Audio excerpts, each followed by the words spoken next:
ना वासुदेव कृष्ण हूँ, मैं ना यदुवंशी हूँ, मैं ना ही मानव हूँ, मैं पर ब्रह्म हूँ कुरुश्रेष्ठ। मैं ही सत्य, ज्ञान और धर्म हूँ। मेरी ही अनुमति से आप युद्ध कर रहे हैं, मेरी ही अनुमति से आप जीवित हैं, मेरी ही अनुमति से आप मृत्यु को प्राप्त होंगे।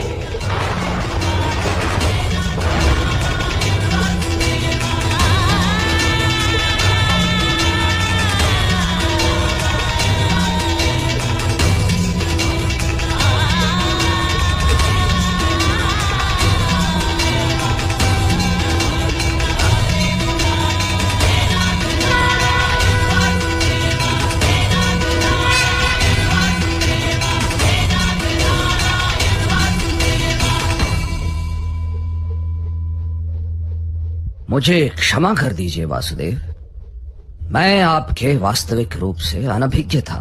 आप अवश्य मेरा वध कर सकते हैं, किंतु आप मेरा वध करने हेतु अपने प्रण को त्यागने के लिए सज्ज हुए हैं।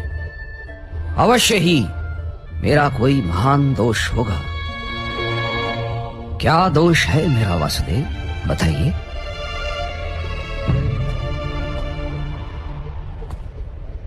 अज्ञान आपका दोष है महामहिम।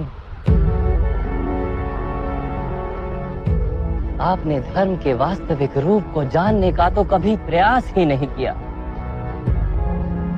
करुणा के छत्र तले जब तक समग्र संसार समा नहीं जाता, तब तक समाज में धर्म अधूरा रहता है।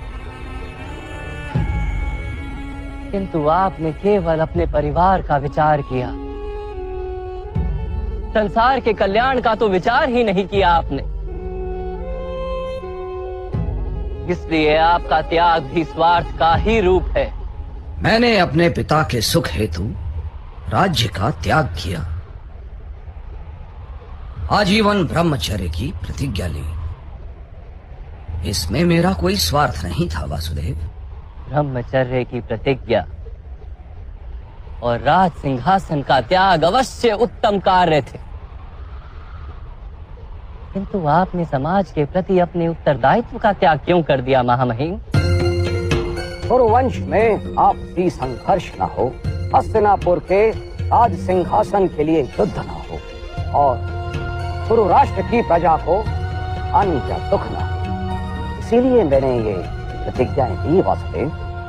अपने चारों ओर दृष्टि डालिए महामहिम, क्या चल रहा है यहाँ? आपकी प्रतिज्ञा ने इस विग्रह को, इस युद्ध को टाला तो नहीं?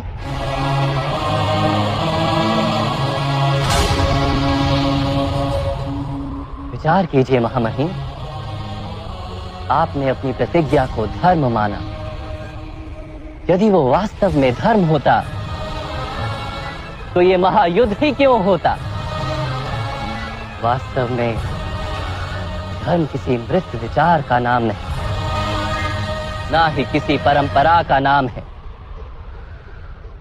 धर्म तो जीवन का नाम है, और जीवन निरंतर बदलता रहता है। परिवर्तन ही जीवन का गुण है, और परिवर्तन हेतु मनुष्य को कर्म करना पड़ता है। और आपने कर्म का ही त्याग कर दिया महामहिम। किंतु मैंने तो जीवन के प्रत्येक पद पर उचित कर्म किए हैं वासुदेव। नहीं महामहिम,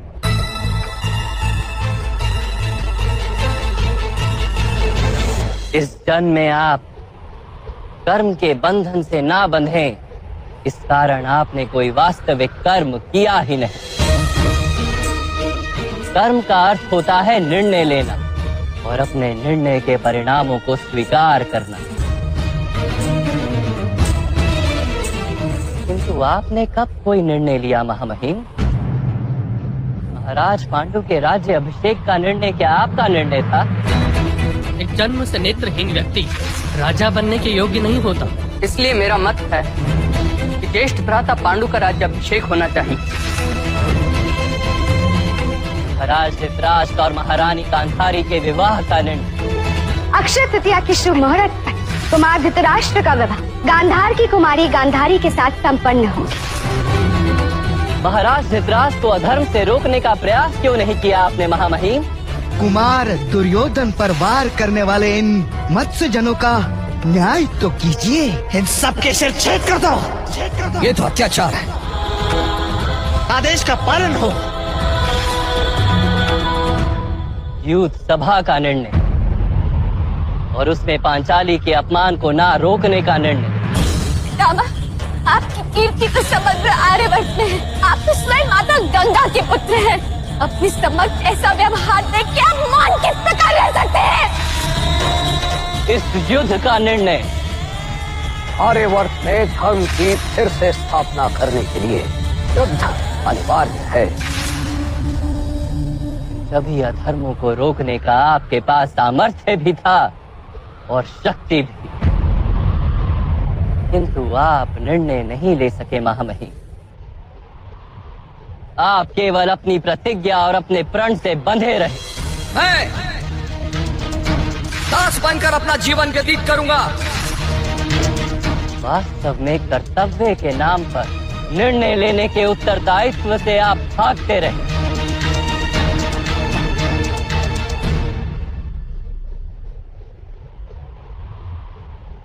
क्या निर्णय लेने से ही बंधन नहीं बनते वासुदेव? बंधन से छूटने के लिए निष्काम कर्म के सिद्धांत को समझते तो आपका जीवन धर्ममय हो जाता महामहिम। बंधन से छूटने के लिए आपने कर्म का त्याग क्यों किया? कर्म के फल का त्याग करते। किसी के आदेश को कर्तव्य मानने के स्थान पर अपने कर्म को कर्तव्य मानते तो भी बंधन से छूट जाते। बहुत समय पूर्व आपने प्रतिज्ञा ली थी। क्या उस समय आप सारा भविष्य जानते थे? परिस्थितियां बदल गई महामहिम। समय में परिवर्तन आ गया, किंतु आपने अपनी प्रतिज्ञा नहीं तोड़ी और ना ही किसी परिवर्तन को स्वीकार किया। उसी का परिणाम है कि आज ये युद्ध हो रहा है। तो क्या प्रतिज्ञा का कोई मूल्य नहीं? अवश्य। जिस प्रतिज्ञा से सारे समाज को लाभ हो उसका मूल्य अवश्य है, किंतु जिस क्षण मनुष्य की प्रतिज्ञा, उसका निर्णय सारे समाज को हानि पहुंचाने लगे, उसी क्षण उस प्रतिज्ञा को तोड़ना अनिवार्य हो जाता है महामहिम।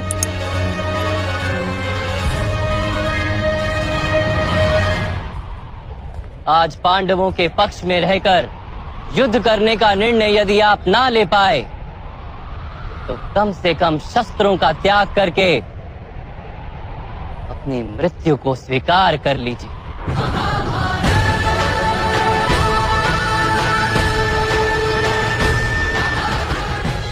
आज पांडवों के पक्ष में रहकर युद्ध करने का निर्णय यदि आप ना ले पाए तो कम से कम शस्त्रों का त्याग करके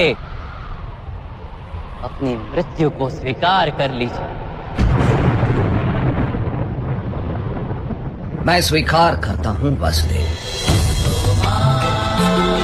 यदि आपका दिया हुआ ज्ञान मुझे जीवन काल में प्राप्त होता तो इतने अन्याय नहीं होते,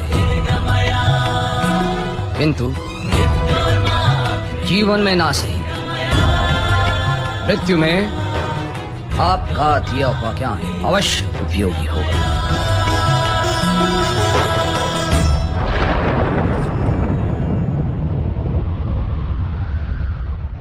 आपके द्वारा मृत्यु तो मेरा परम सौभाग्य होगा। मेरा अंत कर दीजिए, मैं सज्ज हूं।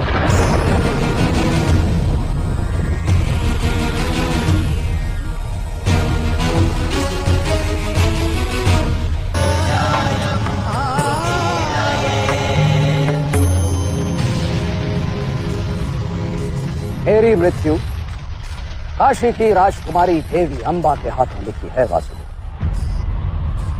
और इसी कारण राजकुमारी अंबा ने शिखंडिनी के रूप में जन्म लिया। उन्हें ही मेरे वध का संतोष लेने दीजिए वासुदेव। मैं वचन देता हूं,